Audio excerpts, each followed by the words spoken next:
దేనికైనా టైం రావాలి అంటారు కదా! అది మాకిప్పుడొచ్చిందనమాట. అంటే ఆ భాగ్యం మాకిప్పుడొచ్చింది. ఎంత దగ్గరగున్నా, ఎన్ని సార్లు ఆ రూట్‌లో ఎళ్ళినా ఒక్కసారి గూడా మేము వెళ్ళలేదు. చాలా సార్లు ప్లాన్ వేసి ఎళ్ళకుండా ఉన్న రోజులు చాలా ఉన్నాయి. మనం ఎంత ప్లాన్ చేసినా ఎళ్ళమక్కడికి.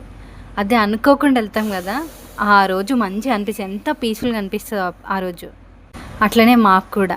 నేను, అక్క మొన్న రీసెంట్‌గా ఇంటికెళ్తూ అనుకోకుండా ఎళ్తున్నామనమాట ఇంటికి. సడెన్‌గా మాకు ఒక అమ్మాయి ఇట్లా బొట్టు పెట్టుకొని కనిపించింది. కామాఖ్య మాత టెంపుల్‌లో బొట్టు. అది చూడగానే మేము బైక్ రివర్స్ చేసేసి ఇంకా టెంపుల్ ఎళ్ళిపోయినాం. అది గూడా ఇంకా వారాహి అమ్మవారి నవరాత్రులప్పుడు.